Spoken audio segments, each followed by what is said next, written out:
Hey, it's your pal Mike Shea from SlyFlourish.com, here with another episode of Sly Flourish's Lazy D&D Prep. This is a weekly show shot 10 a.m. Eastern Standard Times on Sundays, in which I go through steps from Return of the Lazy Dungeon Master while preparing for my Sunday D&D game. In this case, I am running a homebrew Eberron game called the Second Mourning. This show, like all of the Sly Flourish videos, are brought to you by the patrons of Sly Flourish at patreon.com/SlyFlourish.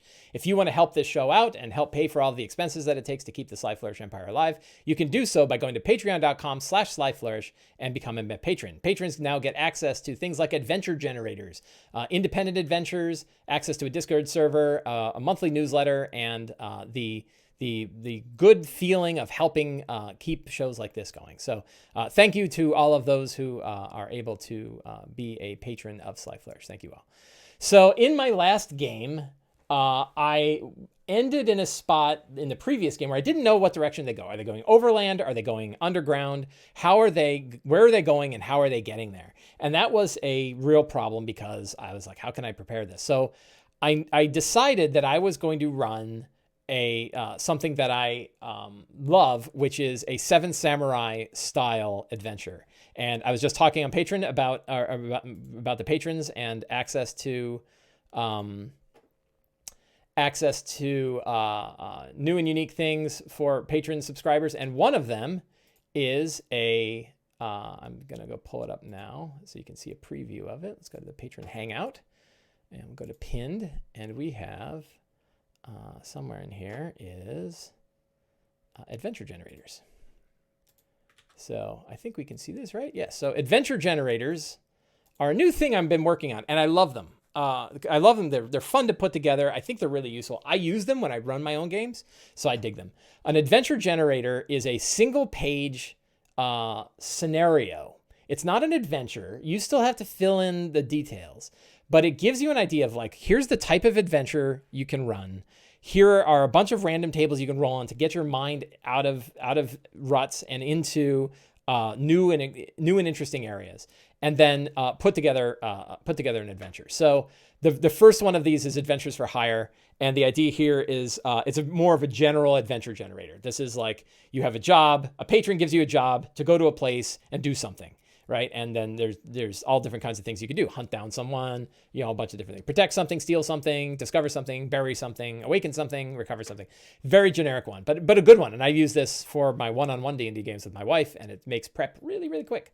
But then I have some specific ones, and I have this one's Seven Swords. I have another one called Arena of Fate. And then I just put another one together this past week called Heart of Darkness, which will be available to patrons. If you want to see a preview of it, it is in the Discord. I don't think I didn't. I need to pin that. So if you go to the patron hangout in Discord, if you are a patron of Sly Flourish, you can go to the patron hangout in Discord. And if you look at the pinned messages, one of them is for Heart of Darkness. And that's the preview of it because I'm still working on it. But it's pretty good. And Heart of Darkness is one that is built around the story. Heart of Darkness, also more really about Apocalypse Now, in which you have to go hunt down a traitor in a hostile land, right? And so it's like, who's the traitor? Who's the patron? What motivates you to do it? What hostile land are you going through? Who are the inhabitants? And where does the traitor hang out? So very similar. So, but we're not worrying about that one now. We're using the one from Seven Swords. So Seven Swords is, again, a Seven Samurai scenario. The idea is a group of villager types have come to the party to say, we are about to be attacked by an overwhelming force and we need your help to defend it, right? That's the scenario. And then the questions are, who are the villagers? Where's the village? What's the secret the village is harboring? Who are the people that are coming to attack, and where are they located? Those are the five major pieces of, 5 major pieces of that. So in the last one, I said I want to do, and so we're going to drop out of that. I wanted to do one where a village of goblins. I kind of dig the idea. There's been a lot of talk recently about breaking out of the stereotypes of monsters, and I liked that idea a lot, and I applaud it. And it's like, why are all goblins a bunch of thieving bastards, right? That seems weird and problematic. Why aren't some goblins nice, right? Why aren't there goblin villagers, right? So they're halfling villagers, right? So why aren't there goblin ones? So I said, what if they ran into a goblin village? And Eberron already fits around this idea. Like there's a lot of, there are very noble hobgoblins, for example. In one of the characters in my game today is a hobgoblin. Some of my best friends are hobgoblins.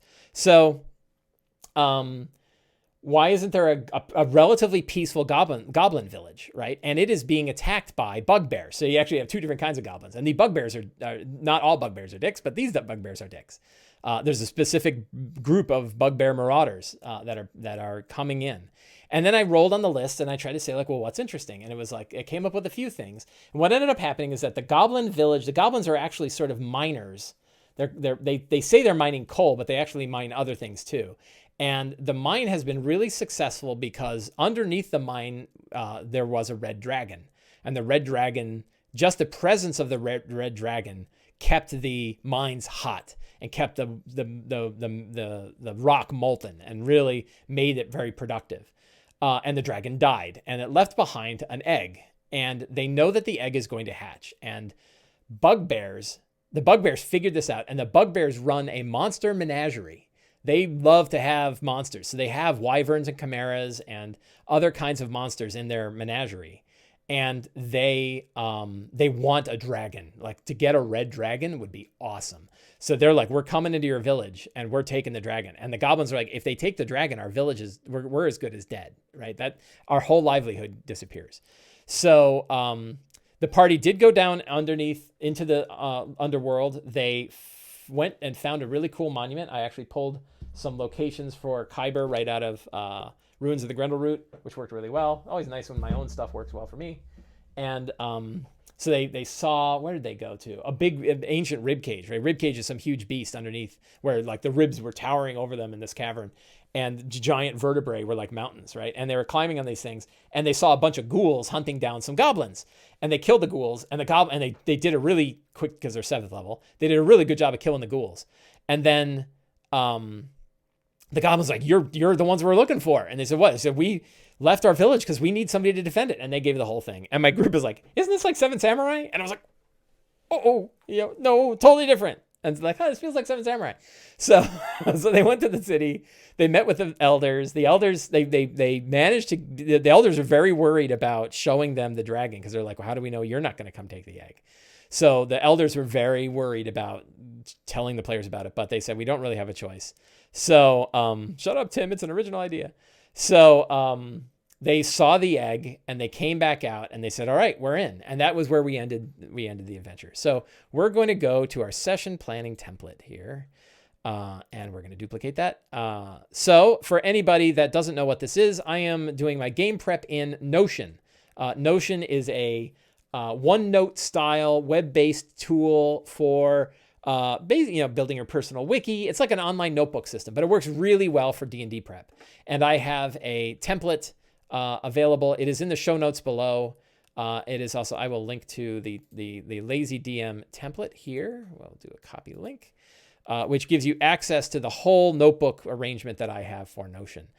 For those of you in Twitch chat now, if you could keep that link handy, and throughout the rest of this show, as new people come in and say, hey, what the hell tool is that? You can tell them it's Notion. You can give them the link. I would appreciate it.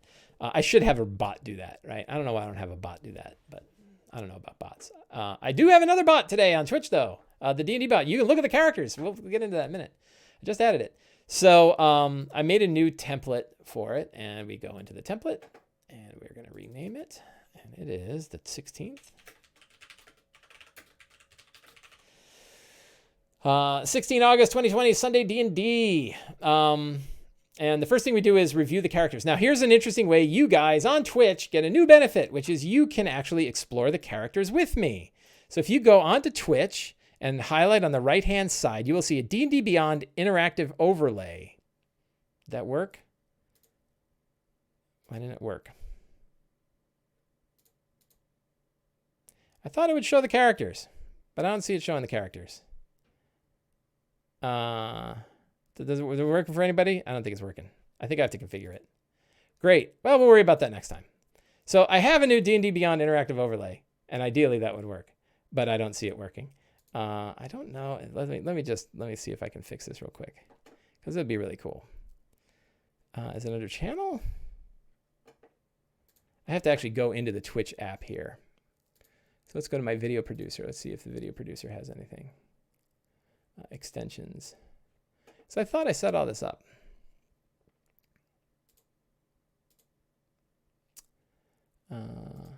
I don't take it I have anybody here in the chat who knows how to handle this sort of stuff. But I swear I added it. Because it was there. You saw it. It's highlighted. And I even told it, like, which ones to do. Back to Twitch. And let's... channel.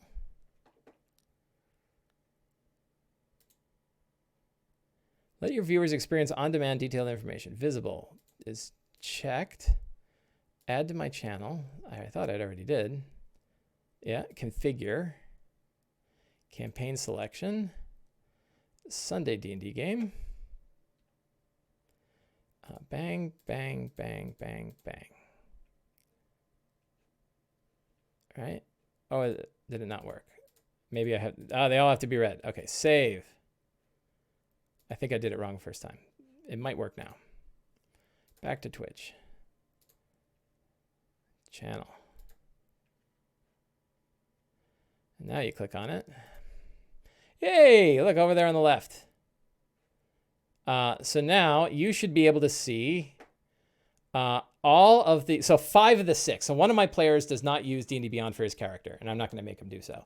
But if you want to see people's characters... I probably should have asked my players. I'll ask them today if they mind.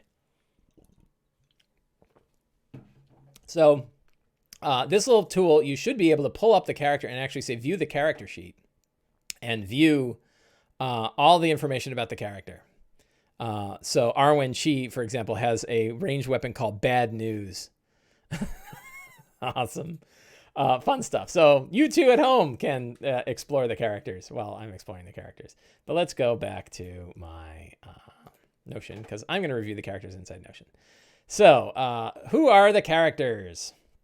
Go to our Sunday characters. And we have Zarentir Delander. I think Zarentir may be back today. So I'll have to find out. Let's see. I got to minimize that. That's going to be distracting. Pat is the Zarentir's player, so we'll see if he's back today. And we're going to figure out, like, how the hell did he get back here is going to be a question. I don't know. Saber is a bounty hunter, monk, shifter monk bounty hunter. Shift is one of the original Warforged, built with a Kyber crystal, a joint operation between Karnath and Breland and House... what's the house? House Kenneth. Shane Huska is the author. I think Shane can make it today. I think it's Chi cannot make it today. So Shane is a best-selling author. Yeah, it's sorry. The little plugin thing is only available on the web version, I think. Not available on mobile, and I don't think it's available on any of the dedicated apps. So Shane Huska is a Hobgoblin noble. Hobgoblin best-selling author, but also knows that he's tied back to the Empire. It was really fun last game when he came back in, because when I had a whole bunch of hobgoblins come riding in to find out what happened with the ship, and he was one of them. And he's like, "Hey guys," and it was just funny. Like it really enjoyed. And Banner is played by Joe. Banner is a Warforged follower of the Becoming God, and he kind of, really connected with Longspear, who was another, Warforged that really is like trying to find themselves out of the last war. And then Chi is a member of House Civis, but the player is not here today, so Chi will be off stage, probably doing something else. So the hard part will be the last time we saw Zarentir. Where was Zarentir? They haven't seen Zarentir since the crash. So since the Night Sky, the main villain's airship crashed, Zarentir is on board, and nobody's seen Zarentir since. So we'll see. We'll see how that plays out. I don't know how that's going to turn out. We'll find out. So those are the characters. So I have now reviewed the characters. So strong start. I think it's time for some Bugbear Scouts, right?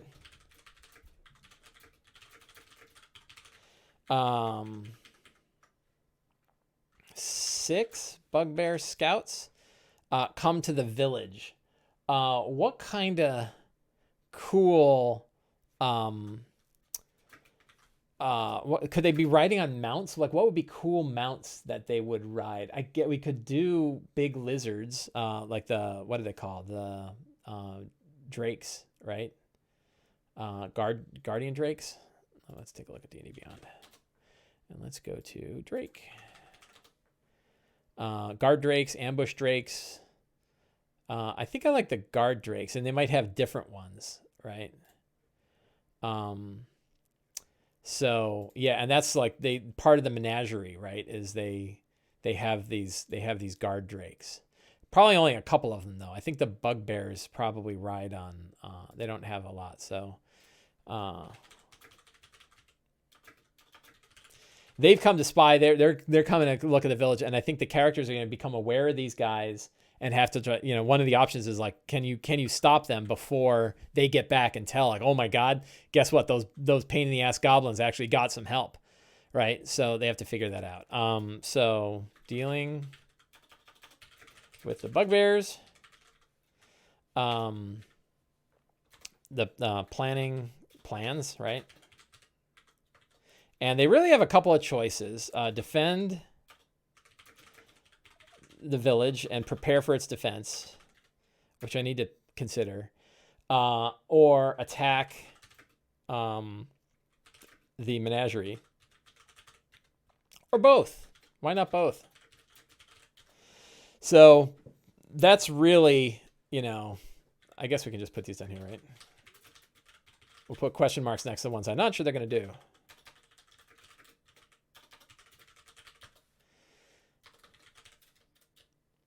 Right?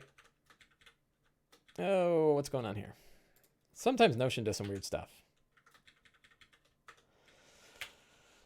So that is kind of how it's going to work out, right? And then we have like the conclusion, like how does it play out, right? And this might actually take another session. I don't know if they'll be able, like as soon as you put like character plans in the game, it can take a while.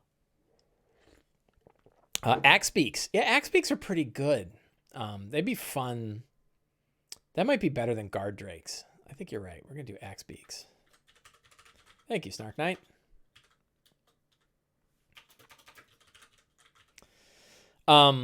So one of the nice things is like, for the most part, the characters are overpowered for the bugbears, right? Bugbears are not particularly hard. And 7th level, you should be able to take them. But this is very Seven Samurai like, right? Like not one of the bandits. Like when you watch Seven Samurai, the samurai are so much better than the bandits are, right? They're so much better. So, it's perfectly acceptable to have this stuff going. So I got a character, strong start, scenes. Now we get to secrets and clues. So how many bugbears would there be? It could be a pretty large clan. Could it be 50? There could be 50 bugbears. That'd be pretty big. Probably 30-ish.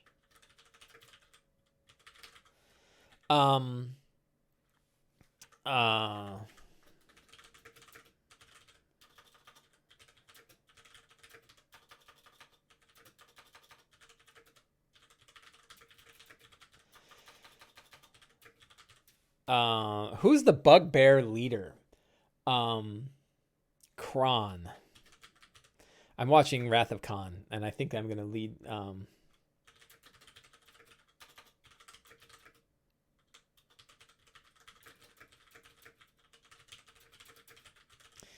And he's this huge bugbear with the strength of a giant. We're going to make him totally badass. The bugbears have a fair of many monsters.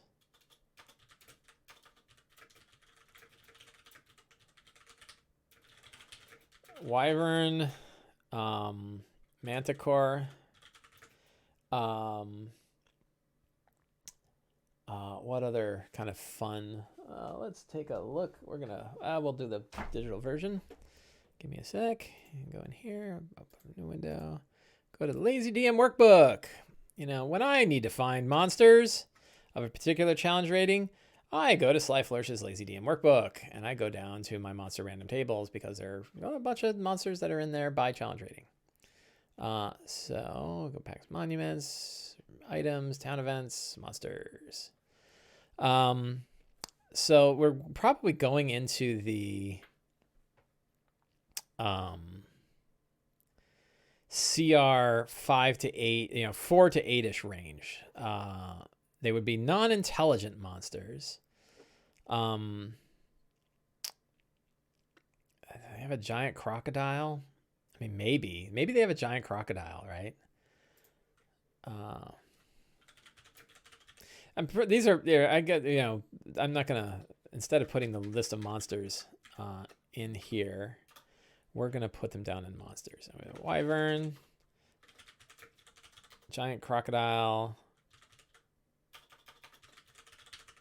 manticore. What are some of the other ones we saw here? Owlbear, right? Gotta have an owlbear. A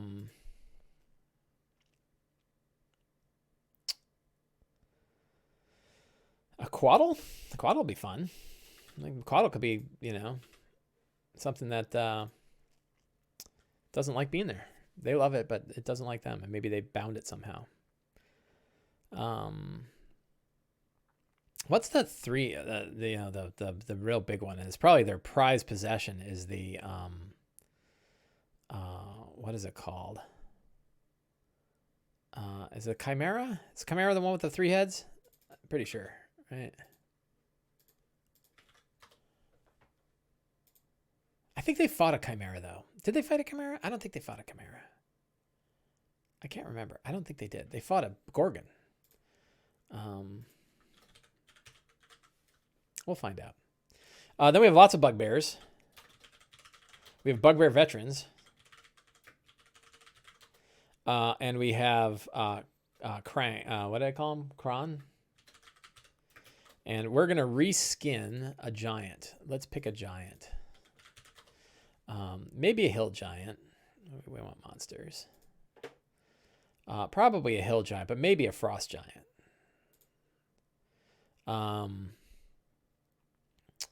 That's about right. But let's take a look at the frost giant, just in case. I think frost giant's the next one up, right?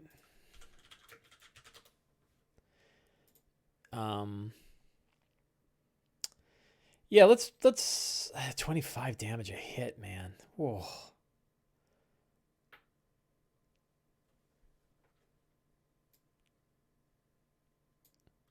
I think we're gonna shoot for the frost giant. It's really hard, but they're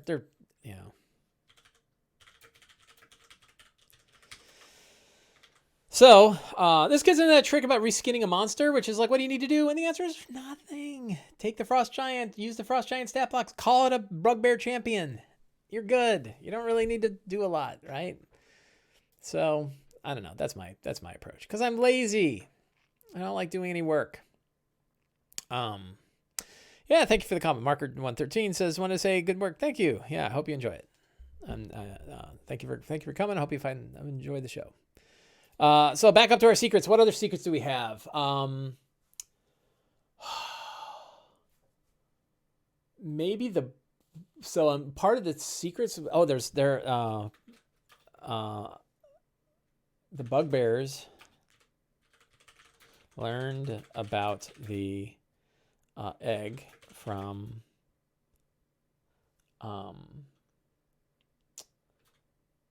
a trader. The trader is named what? We'll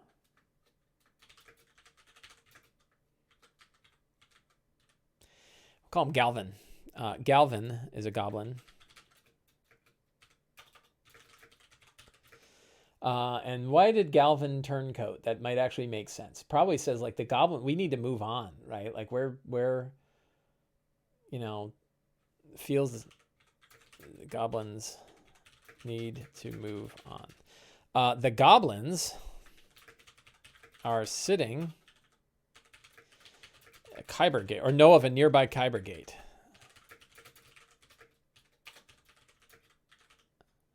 guarded by dark cultists. I love me some cultists.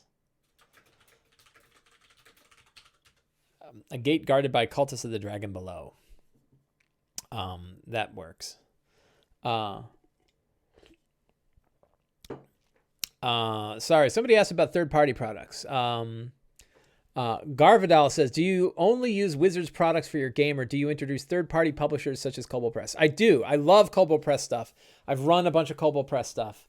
I probably don't use the creature code because I'm so used to like reskinning, and I use D&D Beyond and stuff like that. I don't generally go to the other bestiaries. I like them, and I have them. I have them on my shelf right over here. They're cool. I will use them when I know of a monster. But there gets to be a point where, like, when I can't keep 1,000 monsters in my head, right? And there's something to me that's kind of nice and fun and pure about using the monsters in the monster manual. That said, I back everything they make. So Kobold Press is awesome. I've written for Kobold Press. I've got credits in Kobold Press. So yes, I do use their stuff, and I love their stuff. I'm probably more likely to use their campaign books and their adventures because I can read that and sort of bring it in than I am to use their other stuff. But I ran a Margrave, Tales of the Old Margrave game for a little while, and that was fun. And I've got Empire of the Ghouls, which just came out, and I would totally run an Empire of the Ghouls campaign. So yes, I do use other stuff, and I would use other stuff. And if I was running a campaign in Margrave, I would, or in Midworld, is that what the Midworld is their campaign setting? I would totally let people use the campaign, the character options from those books too, and have. But the players face the kind of thing too, which is we're all getting a little bit more dependent upon D&D Beyond, which is a little troublesome. Like, we should be okay not using D&D Beyond. But yeah, I love their stuff. Midgard. Yeah, sorry, not Midworld. Midworld is from Dark Tower. So the goblins know of a Kyber gate guarded by dark cultists of the dragon below. So that gives them, and they'll give the directions to them, and that should take, the gate heads north,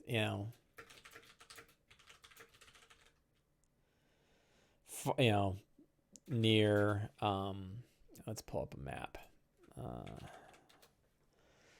get the map sources, source books, Eberron, Rise in the Last War, and we're going to go to maps. We will go to the continent of Corvair. Open that up. So where does it go to? Whoops. To the Burnt Woods, right? I think it will head to, is that where they wanted to go? They wanted to go to Arldusk. So probably the Thornwood, right? I don't know what Arathon Keep is. Let's take a look. ARY. What is Arathon Keep? Let's go to the wiki. So I think before, I'm going to do a search on Arathon Keep first in D&D Beyond to see if it's in a, so Arathon Keep is not in, presume I'm spelling it right. So fort in Southeast Thrain, fairly isolated, separated by the Thornwood by the lightning rail line leading to Arldusk. Okay, so that's cool. Nearest major town. 1,000-yard stair guild is stationed here along with their leader. His objective is to rebuild the keep in bed.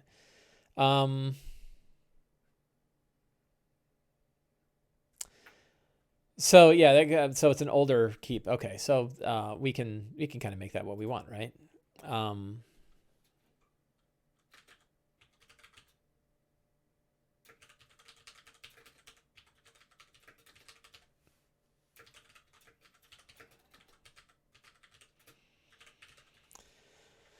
So we got some stuff about the about where they can go to next, right? And the goblins can kind of guide them there, but they're going to have to deal with the cult of the dragons below. What else? Any other secrets? So I think in the last one I had, let's see, we're going to open this in a new tab. In the last game, I'm going to pull up my Sunday game from last week. And I think I already had some maps and stuff in here. So the Bugbear Menagerie and Fire Spur are there. So I'm going to add those to my locations. And we'll take a look at them.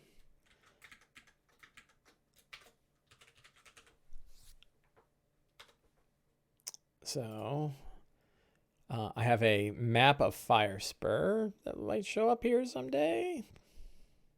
There it is. Boy, that map is totally not useful because I don't know. I don't know. I'm gonna have to find a different map, or I'm gonna have to make one. Because if they're gonna figure out how to defend this town, the fact that it is underground, and up against a lava place, so I think I need a different one. So let's go to Dyson. I think the menagerie probably works. Let's take a look, make sure the menagerie is okay. Another slow loader. Yeah, so that'll work fine, you know, for the menagerie. But I need a different town, definitely. So we're gonna go to Dyson. We're gonna go to maps. He's got a cities and towns. Let's take a look at cities and towns. See if there's any of these that can work well as a. This isn't too bad, I don't think. Pull that up. A lot of these are big.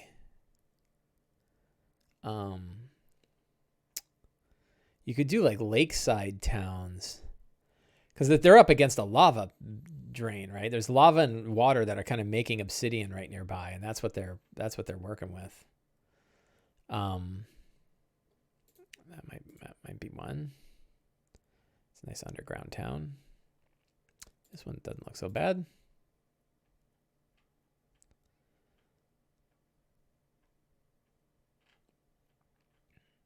Nice of Dyson to break out town maps separately. That's helpful.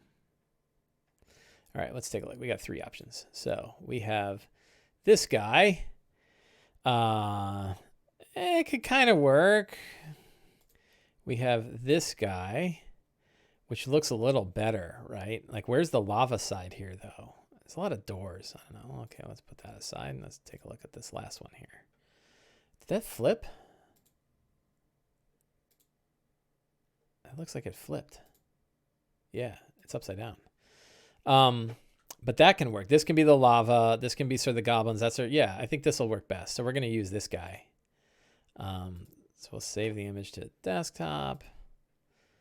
Don't need that. And we're going to go in here and we're going to go to Fire Spur and we're going to delete this and then add an image, choose go to my desktop, add the map I just put in.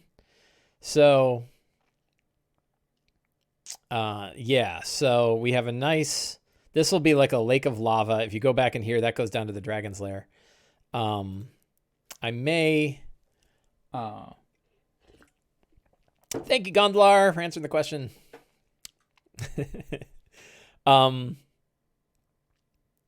it was through, I think like maybe it was back down here that led down into the dragon's lair underneath. So we might want to map. It wouldn't hurt to have a map handy of the dragon's lair. So let's go back to Dyson and go to maps, and he has adventures, cities and towns, into town, multi-page dungeons. I don't see anything that. Okay, we're gonna have to go to all maps for this. And I'm looking for like a big open dragon lair-y sort of place for this one. This is what's underneath the town, right? Underneath the town, the dragon lairs. And I just had it as like a big lake with an island in the center, but I can probably do something better than that. So we're going to flip through here. This shows, by the way, is going to go past 11. I'm probably going to go to like 11:30-ish. My game's at noon, so I got time.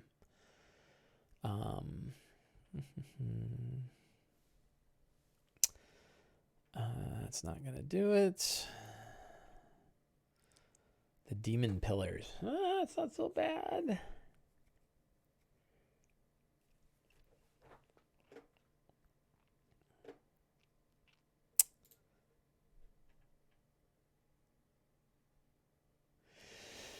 Yeah, and I think kind of a neat thing about this might be these strange pillars that don't seem to make sense in this world. They're clearly constructed, and then that's lava, and then you know you can sort of get across to where the egg is. That might be pretty good. I think we'll take that one. So Save that image to desktop. And in Fire Spur, and we'll just add another map here. And add that one in.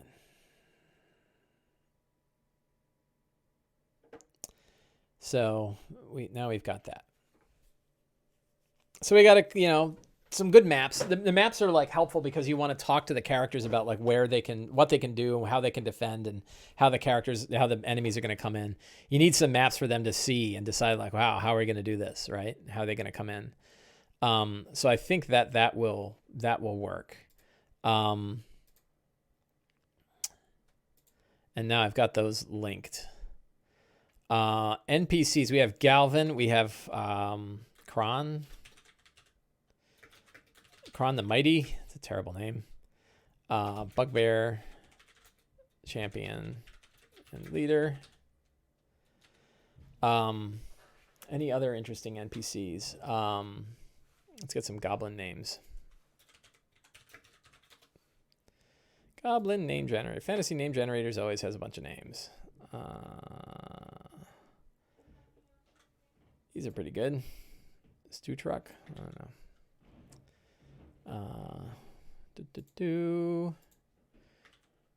Oh, that didn't work. I guess we gotta. Let's see. We'll go to my text editor here. I hate that these things kind of paste. Let's see.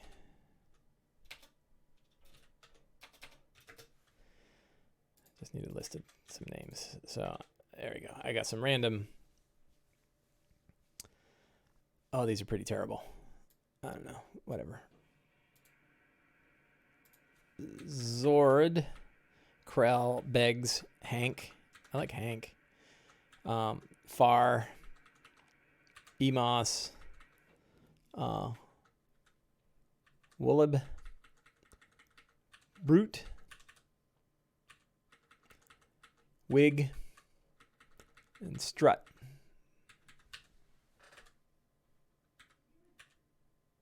Struct. Yeah, that'll do. So that works. Treasure. What kind of treasure do the goblins have that they might want? We will go to our friend Donjon. And we will go to 5e, random treasure generator.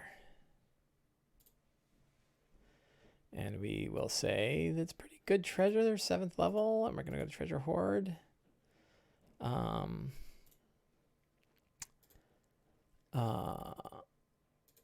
like to roll until I get something kind of cool. Weapon of Warding Trident.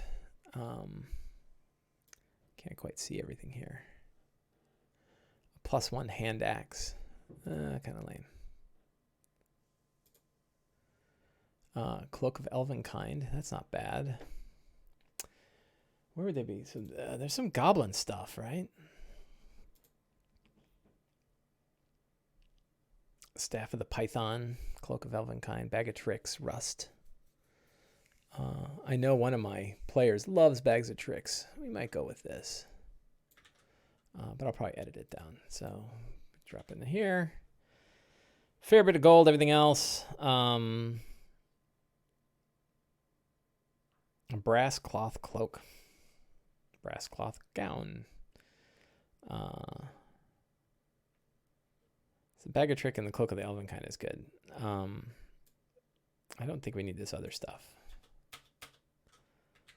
So those are some good items, I think.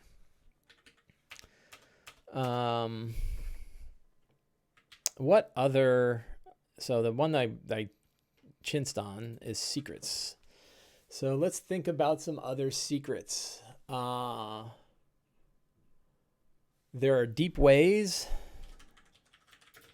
lead to cities, entire cities of aberrants. I don't know how to spell aberrants.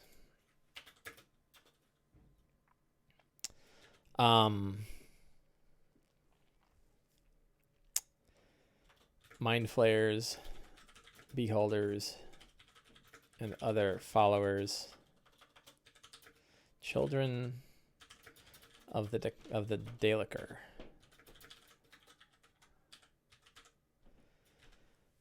And the goblins are afraid of them. What else do they know? What other interesting things could they learn?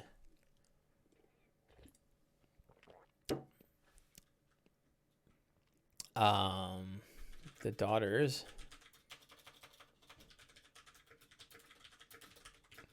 dug up a huge kyber crystal. That's a secret. Anything else related to our goblins here? Any other kind of fun things about kyber that we want to know? There are dwarven ruins down below that even the more dwarves have forgotten. The were outcasts.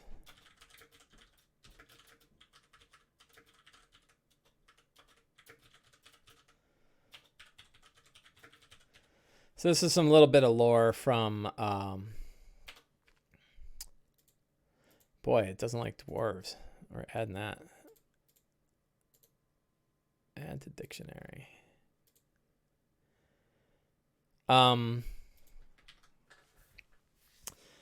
So, yeah, that's all stuff from Eberron, the new Eberron book, Exploring Eberron. It talks a lot about the Moor holds and the dwarves and the fact that they were sort of the current Moor holds. The dwarves are all about sort of family and clan and stuff, but they aren't really much about history. So they kind of forget about what they had done previously, or the fact that they were all,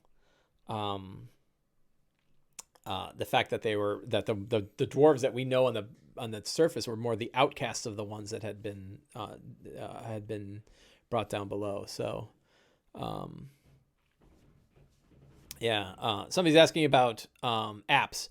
Yes, there are apps for all devices, including all platforms. The app really is an interface to the website, though. So the website and the app are very, very similar. The number one thing I don't like about Notion is that it doesn't have an offline mode. It doesn't have a way you can export your notebooks locally, but it does not save them locally, and it doesn't have an offline mode. So if an offline mode is critical to you, it is not your tool of choice. I am willing to sacrifice the lack of a local offline mode, because I'm playing all my games online now anyway, for the other features that it has. But yeah, it's got them on all platforms, all devices. There's Notion apps for everything, because I think all of the real work that they did was on the back end, on the high side, on the website. So that works.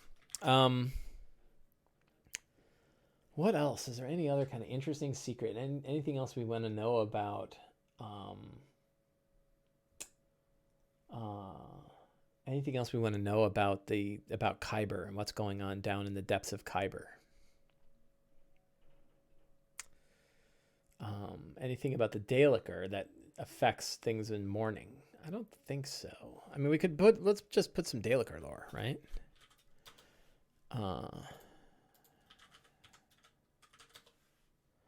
Boy, I didn't spell that right.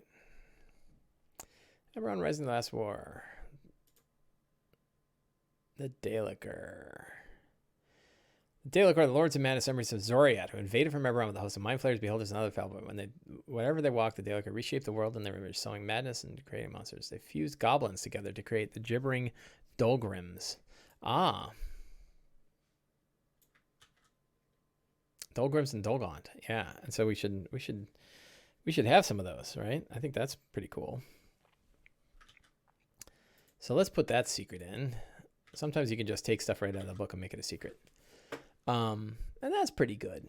So I think we're pretty solid. I've got my prep. I went through the 8 steps. Is there, how do I feel? I feel pretty good. Like it's kind of fun to like say, here's the situation, here's what's going on. I didn't decide like which monsters are where, right? I know that there's about 30 bugbears. There's probably about 4 veterans, and there's Cran, and then there's like one of each of these. They probably have a bunch of axe beaks. Probably, a dozen axe beaks, and then a bunch of like independent monsters. So that's pretty good. Yeah, so it's a fun sort of side thing going on. And then it's leading into another fun thing, which is, the going to a dark, the gateway of Zoriat. It could be a lot of fun. So I would like to do that. So I feel pretty good. I think we are going to end there today. I want to thank everybody for hanging out in the chat today. Always appreciate having people hang out and talk D&D and offer suggestions and help me kind of work through stuff.